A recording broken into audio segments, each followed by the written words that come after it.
Southeast Asian region, Fnatic. We're best of 5. It's going to be happening right now. Ooh.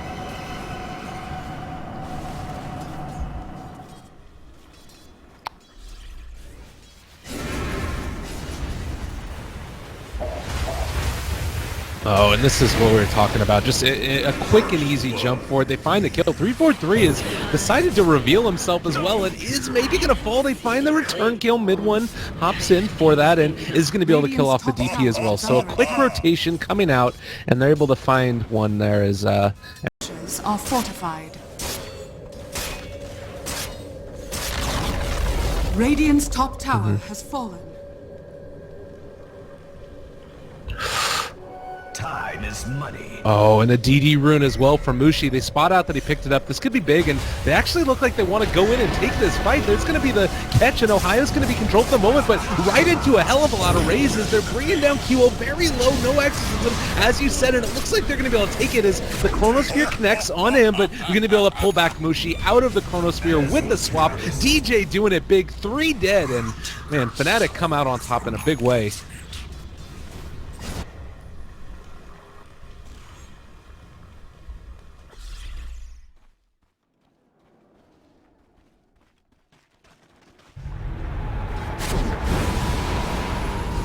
Oh, they tried to swap Dubu into the Requiem of Souls. They still find the kill. Bounty Hunter taking down the Tusk. Kind of an interesting look at that type of game. It's not something that you normally see, the swap into a Requiem, but well timed out there by DJ and Mushi, and there's going to be the blink up to the high ground. I'd be a little bit concerned at this point with this Shadow Fiend. He's starting to get a little bit swaggerific.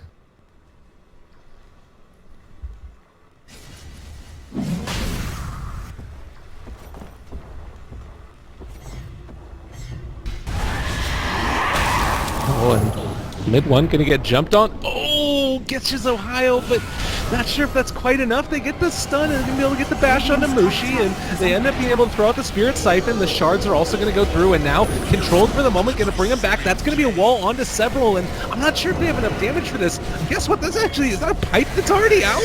Are you kidding me? They're gonna try and go in with MV now and bringing Ohio down very low, but this is gonna be Mushi going down. Death Requiem finishes off one, but I'm not sure if it's going to quite be enough. Rev continuing to chase, and it looks like they're going to be able to chase down DJ as well, as he is going to die. 343 snowballed in on from afar. They end up being able to hit a bash, and it does look like he is going to go down. So 3 still fall. That was a very strange engagement.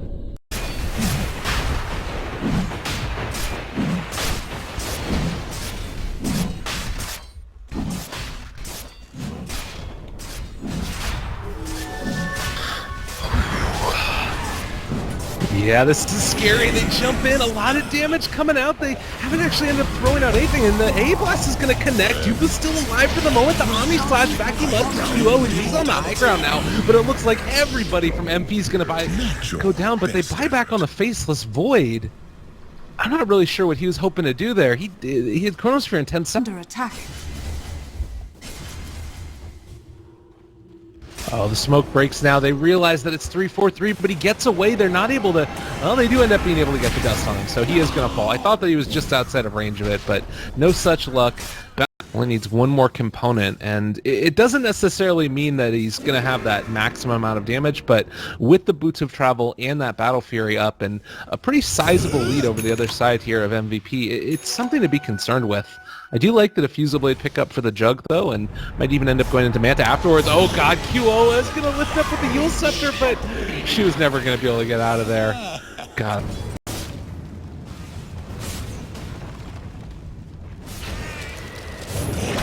Absolutely. Well, the A Blast comes through again, and the Snowball is going to be onto the Ember Spirit, which shouldn't end up causing too much issue. Actually, it's just onto the Creep Wave down below him. So another combo comes out. Dubu dropping low. Needs to get out of here. Actually, he's just going to get Remnant on. Doesn't die.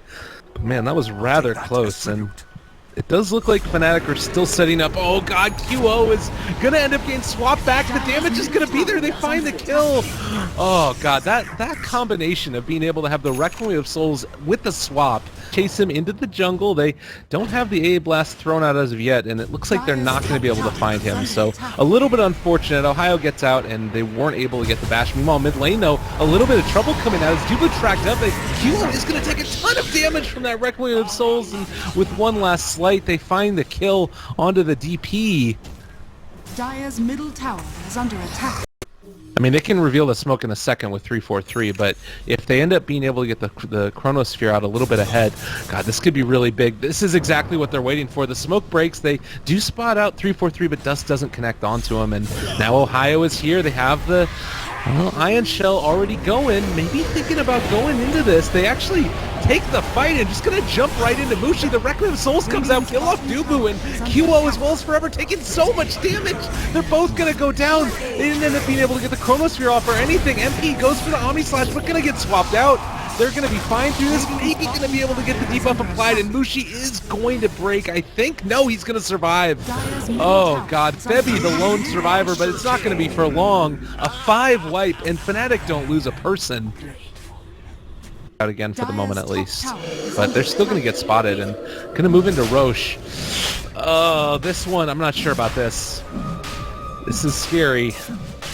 3-4-3 scouting them up on the high ground. They realize where everybody is. They drop down the sentry ward and going to be able to keep eyes on if the bounty hunter is going to be there. Maybe going to be able to make something happen. He jumps in. Chronosphere's just Ohio, and meanwhile, QO is up on the high ground. They're going to get off the Revenue Souls. He did so much damage. Oh god, is MP going to be able to survive through this? I don't think so. Mushi, a big bad man, up on the high ground, and the Omni Slash is not going to be able to find the kill. They already killed off the Ancient Apparition and still alive for the moment. They're continuing to fight. QO is pretty tanky, and he is finally going to go, though. Oh, 4 dead, and unfortunately it was just not nearly enough. Forev trying to get out of here. Can they break the TP? Chains comes out just a second too late, but GG gets called. There was no way.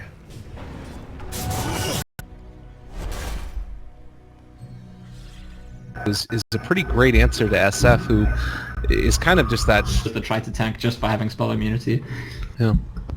That's a nice answer. They're going to Ion Shell up the Ricky. Guess what? Nobody saw that one coming, but he's not going to end up being able to do it. They actually popped the dust. What? How did they know? What? All right, 3-4-3 is going to get taken down at the early stages. What? It's not, well, this is what I was trying to say last game. It's not that much about the mid hero as much as it is about saying to the Tusk, try me, kind of thing. It's difficult for Tusk to roam in and make that early kill because the SF has the first boots, and MP taking a lot of harass here from 3-4-3, and Mushi had hit a raise there, they could have made a kill. Mushi wasn't on the same page as 3-4-3, and now 3-4-3 nearly dies. He does die. It drops down the sentry ward as well. Nicely done there. Well, they end up being able to find 2. Just it's already up and ready to go. She might just go for this kill, and oh god, that light strike right hits. You find it. She might have even just been able to kill him with the Dragon Slave Laguna Blade, honestly. She's trying that right now and hits the Dragon Slave. Mushi's bottling up to make sure she doesn't die to the Laguna Blade, but it's just going to take a hit or 2. Oh, right click, snowball, that's a kill. Shadow Fiend goes down. They are going to rotate in now. Mid one, going to be able to find that kill. So, again, mid one covering Mushi in the mid. Yep, quick reaction, making sure to get in, and he's actually going even deeper, trying to get the Tusk here, but decides it's time to turn around. Are moving into a stage of the game where Fnatic need to be careful. If you start getting the Spectre off to a hot start, that's when things really start going awry. And Febby, going to get chased down by the Ion Shelled up Ricky, is going to be a little bit careful, but the turnaround, Cold Feet, they also have the slow in. Oh, good Blink Strike away is going to make sure that he's able to get out of there. But still a very scary proposition. Yeah, Ohio? He's Ohio diving in towards Febby. He can kill Febby, but it's okay. They're going to try and turn things around. And alright, well, Spectre Haunted kills Ricky. That's 1 kill for them, so pretty quick and easy there. They come out and QO finds that one as he was just hanging around that area a little bit. So what's your read here on Forev in the off lane on this Faceless Void? He's already gotten his Chronosphere up, and Actually, as we say that, we're going to have a little bit of a battle. Snowball save into DJ. The smoke cloud is going to end up taking down, and they actually are going to be able to kill off Mushi again, but they might lose Dubu for this, as he's going to get ran down in the mid lane. Right clicks are there, Orb of Venom as well, but can they actually find the slowdown? Pretty well played, and that is going to end up being the kill. So with the Haunt down, they feel comfortable taking that fight. They lose. Fights quite well into Lifestealer because it can kite the hero really well. So I think it's... Mushi's gonna have to catch up, put it that way. For Fnatic, they need Mushi to catch up at some point. But top lane QO. Yep. Double shell with the smoke screen, he's the one who, like I said, it's probably necessary for Fnatic to win this game, then Mushi's gonna have to catch up at some point, and so if MVP just keep him down, it's gonna be really good for them. Even if nobody's walked into, there's more heroes than expected, but the mid one's there too. So now they find it. Meanwhile, up in the top lane, though, they're chasing down Febby, and they have the smoke screen to pull back. That's going to be QO dropping low as well, but can they kill off Ohio? He is going to fall. Tricks the trade. QO gets a double. Well done. So they lose their Tusk and their Ancient Apparition, but... himself to the potential for another kill. I mean, he is still just so far behind, though. I mean, Bottle right now treads and a Magic Wand. Bottom lane, they are going to maybe be able to kill off Forever. Oh, a pretty good Infest Bomb there as they use that to finish him off. 4 staffs or something up on a couple of these heroes. I feel like that might need to be a pretty high priority for all of them. Even, do you think it's worth it to build it on Void even? I just think it's so important. And there's actually going to be why you end up smoking and dropping down again. DJ has been so on point with these swaps. Structures are fortified. Mushi is being followed around by an invisible level 6 Ancient Apparition, but... Oh, God.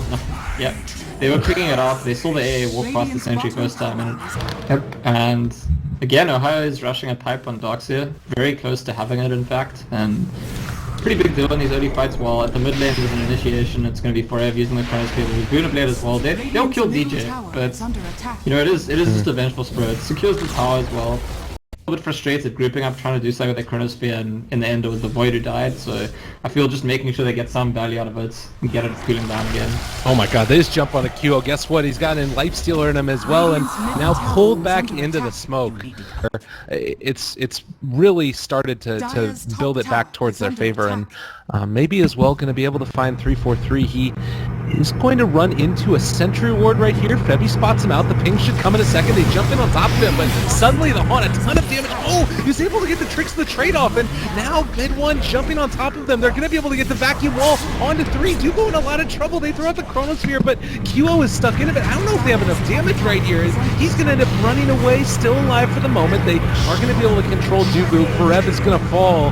They lose 4. QO, the only one to escape. Oh, wow. And yeah, Ricky survives around and try and kill off the Spectre, and guess what? They're going to find QO again. I don't know how you stop this completely. Ion Shell's going to be available. That is going to be already the dagger used, waiting for it to wear off. Jump in, QO's dead. Yeah, they just wait out the dagger. That's all they need to do. So it's more together with what they're trying to do. They're playing at a fast pace and really just making great decisions. DJ probably gets caught out here. Not the first time this game. It is still just the Vengeful Spirit though. It's no amount of Vengeful Spirit kills is going to win the game for MVP. Yeah, they secure the kill with the Laguna Blade, and that means that they're going to be able to escape as Dubu is going to get brought down and killed off there. So pretty well played. They actually are running back in again. Febby shows himself, throws out the AA blast, connects onto 2. Forev is here. He jumps into all of them and actually ends up getting silenced right from the start. They drop on down. The Chronosphere is going to connect on a mid one, but Mushi is not in it. Requiem of Souls comes out. That kills off Forev with the Infest Bomb. And now you're dead again with 3 heroes, and you only killed off the Venge. Used the Chronosphere, used your Haunt. Just didn't end up working out for them. 343 is still stalking QO in the mid lane. They could find a kill so easily here. He's got a Tusk behind him now, which could help him, but... Oh, okay, misblinked. That's actually a bad mistake because of it. Yeah, that should be an escape. Tricks of the trade, and just going to head out for the moment. Blinks away, is going to be able to catch them. Chronosphere drop down, catches mid one, maybe in a little bit of trouble, and there's going to be the A blast connects onto the Ricky. Meanwhile, Shadow Fiend jumps in, a lot of damage onto Dubu, and it looks like they're going to have to back out for the moment as Snowball off onto a creep. I would assume it's actually going to hit mid one, and that's going to be dead Dubu. I don't think it's not even the worst trade for Fnatic. I mean, the initiation is really a mess. Ricky by mistake linked onto a creep instead of hunting him down right here. Yeah, they are not leaving him alone. This is like, it's very clear that that's the discussion in Fnatic is we just keep going for Spectre over and over. But this time, MVP are bringing their entire team with. Oh, QO gets jumped on right from the start though, and there's no way to save him. Now they don't have him, but they do end up being able to bring down the Venge again with the Laguna Blade. Oh god, they don't have Chronosphere for this fight. They are going to be able to kill off 343. It looks like that is going to be about as good as it's going to come for them. Lifestealer heads to the north, and everybody from MVP Phoenix heads to the south. You know, that's still a loss for MVP. I mean, they killed 2 heroes, but they lost their Spectre for 2 supports, and... Yeah. Well, again, we have the Spectres building into the Radiance, does have the Vitality Booster and the Sacred Relic, so a little bit more tanky than just a bear. Oh god, QO. Oh, it just never ends. Oh, a good haunt away, alive for the moment, continuing to try and duck and dive. It's going to be able to walk away, and never mind, the Riki takes him down on the other side of the fight. That was a nice play, but I think they're going to be able to go for a gank down in the bottom lane. If they could find something here, this would be really big. They don't have the SF in this fight, and there's going to be the Wave of Terror. Forev jumps away for the moment. Ohio is still here. There's the Walrus Punch to get it started, but he just took no damage from that, and there's going to be the Light Strike Array. They're trying to disengage, do not want to get ran down at this point. They're still so fast, swapping back Dubu, Sacrificial Tusk. The A-Blast is not going to connect onto anybody. 343 is here. They lay down this cloud, and Dubu just goes down. And he's got mid one inside of him, so once to keep, they're just going to die before they get anything off. Oh god, looks like it's leader's turn. Yeah, every time. I mean, at this point, it's also just becoming easier and easier because Lifestealer has a Desolator up and it all in this, and Trev ends up being going for the Time Walk back. They do have the Glads on him. No Lina in the base, and they're just right-clicking on the tower. It's actually dead. Yeah, and the Venge swap available. They get the Chronosphere onto 3. The Haunt comes out as well. DJ's not in this one. The Vacuum Wall counter initiation is going to be able to drop down that A ulti Forev. Able to dodge away a lot of that damage. They pull him back in as well, and Mushi's just going to town. That's going to be a 4 dead in an instant, and Lena was not there to Laguna Blade anybody. Everybody is alive for Fnatic. Oh god. The initiation was solid, but not quite good enough, and man, this is it. The AA ulti didn't hit the Lifestealer. I think if it had hit him, he would have died because he went really low. He had to armlet Duke just to stay up, and the one important target for the AA ulti to hit it actually didn't hit, unfortunately. GG gets called. GG. I was thinking, like, because they have a Spectre and because Spectre makes comebacks to it, just not tapping out, but kind of major where it mattered most, unfortunately. All right.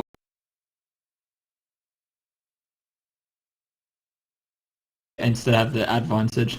I mean, this 3v3 lane is most likely to be the decisive lane if there's action here, just because running aggressive lane, if you lose it, it's game losing.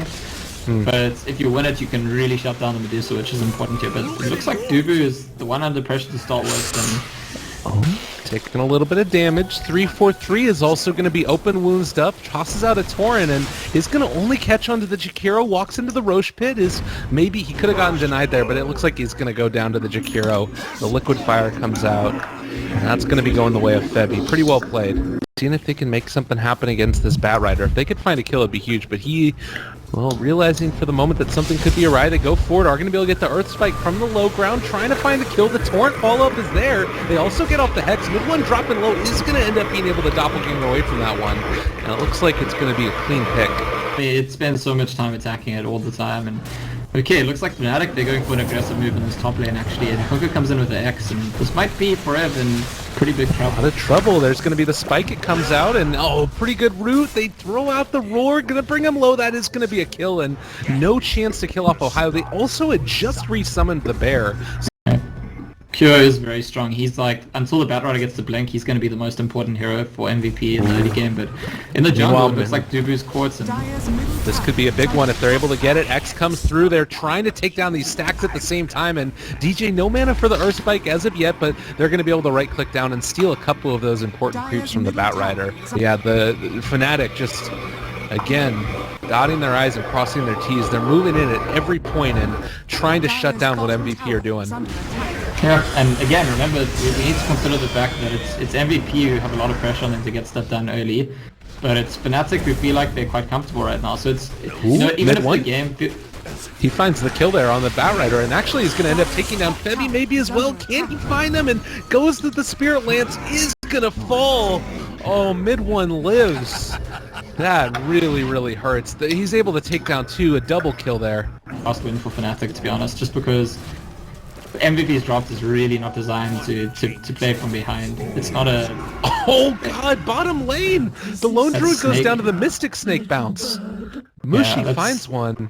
Being the team that sets the tempo, being the team that's playing faster than the enemy team. Fnatic have just matched them completely in all of the games in the series. Like, even in this game where, to some extent, MVP have more tools available to set the tempo of the game, Fnatic just got over those first 5 minutes, which were pretty dangerous for them potentially. Oh. Like, MVP in the diving the tier 2 tower right here. Mid one just showing no respect. Sage has gone for him.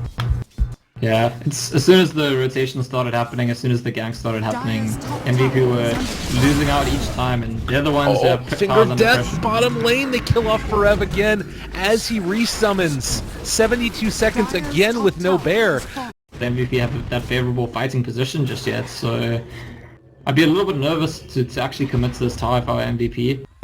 And I fully expect Fnatic to contest, and It's a scary moment indeed. They're going to try and wrap around. Actually going to pull back DJ, QO inside of him, but roared up for the moment. They're not going to be able to kill off that Lion, and now in a lot of trouble. Rage is trying to fight through this if they can. And MP is going to be able to fall as they are going to be able to jump on top of him. Doppelganger, as well as the right clicks from those illusions, actually still alive for the moment, and they have lost the Life Stealer, so still okay that they didn't lose the Batrider, but given the context of QO going down, I don't think that that's worth it. And as is MP, if they can catch the Batrider, this would just be disastrous, but it looks like they're stalking, seeing if they can find somebody. Boar is still scouting it out, and there's going to be the Torrent. The initiation comes, Finger of Death. So much damage. The boat doesn't even connect because he was already dead. right, but MVP now, they have a hero that just can only farm, and everyone else is trying. The other 4 heroes are looking for a gank here with the smoke. They very possibly will get the land. This might be a This big is- one. All right, DJ goes down, and also mid one is over here. So mid one smartly is going to back out for the moment. That take this with impunity. There's no great pressure that's coming their direction, and now this big, tanky, Radiant's bulky middle hero tower is under is just going to attack. cause so many issues. MP is actually going to get roared up now, and Ohio chases him down to get X-marked by the Kunkka 343, but they're going to be fine. Yeah, and MVP just looks so feeble when they're on the defensive. It's 2 different lanes, 2 different kills. It's just Writing is going to be on the wall, as I said earlier. They're going to start to be able to right-click through this ancient granite golem. Mushi still not really afraid of anything, as they're going to throw out the X marks the spot, connecting onto the...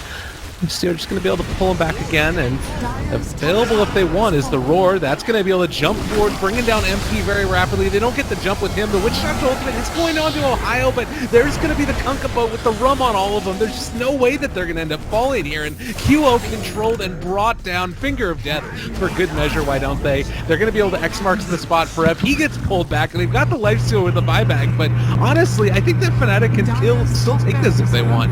They back out just because they don't want to overextend, but my god. I think I saw a smoke from Febby, so he's smoked up. Alright.